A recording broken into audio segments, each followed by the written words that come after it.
Tidakkah kita belajar dari negeri yang subur dan makmur, yaitu negeri Sabah? Negeri Sabah telah dicatat Allah bahkan menjadi tema di dalam Al-Quran. Allah mengatakan di dalam Al-Quran bahwasanya negeri Sabah ini adalah negeri yang makmur, negeri yang subur.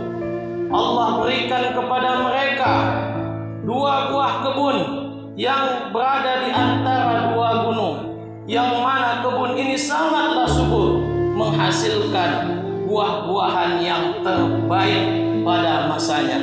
Saking suburnya tanah yang berada di negeri Sabah itu, andaikan seseorang masuk ke dalam kebun itu, lalu di atas kepalanya ada keranjang, tanpa memetik buah-buahannya, buah-buahan itu akan masuk ke dalam keranjang itu, dan ketika keluar dari kebun itu, keranjang itu pun sudah penuh. Kemudian Allah kasih lagi keistimewaan kepada negeri Sabah, yaitu udaranya sangat segar, tidak ada serangga pada saat itu di negeri Sabah, tidak ada nyamuk, tidak ada lalat dan serangga-serangga yang lain, dan tak ada juga hewan-hewan yang berbahaya seperti ular, kalajengking dan hewan-hewan berbahaya yang lain. Apabila ada penduduk luar yang ingin masuk ke negeri Sabah dan di tubuhnya ada serangga, ketika memasuki negeri Sabah, serangga itu akan bermatian. Begitulah bersihnya udara yang diberikan Allah kepada negeri Sabah. Mengapa Allah berikan kepada penduduk negeri Sabah kemakmuran dan tanah yang subur? Karena pada masa itu penduduk Sabah adalah orang-orang yang bertakwa kepada Allah Subhanahu wa ta'ala. Mereka tidak pernah berpaling dari Allah Subhanahu wa ta'ala, dan mereka juga menjadi orang-orang yang pandai bersyukur atas setiap nikmat yang diberikan oleh Allah Subhanahu wa ta'ala.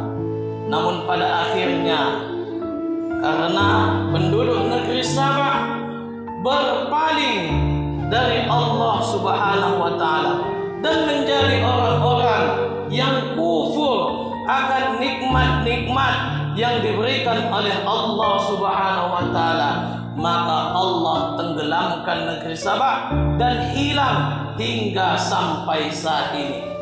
Allah lubangi bendungan, Allah utus tikus yang besar, lebih besar dari kucing.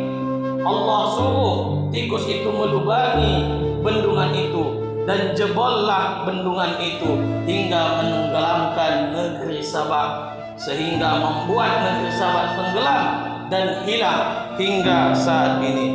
Dari kisah negeri Sabah ini, maka dapat kita ambil hikmah, kita ambil pelajaran bahwasanya apabila kita ingin negeri kita ini menjadi negeri yang makmur, negeri yang sejahtera, negeri yang subur, menghasilkan hasil-hasil tani yang terbaik, buah-buahan yang terbaik, maka marilah kita menjadi orang yang senantiasa beriman dan bertakwa kepada Allah Subhanahu wa ta'ala, dan syukurilah setiap nikmat yang diberikan oleh Allah Subhanahu wa ta'ala. Jika kita mampu menerapkan hal ini, maka negeri kita akan tergolong kepada negeri yang baldatun thayyibatun wa rabbun ghafur.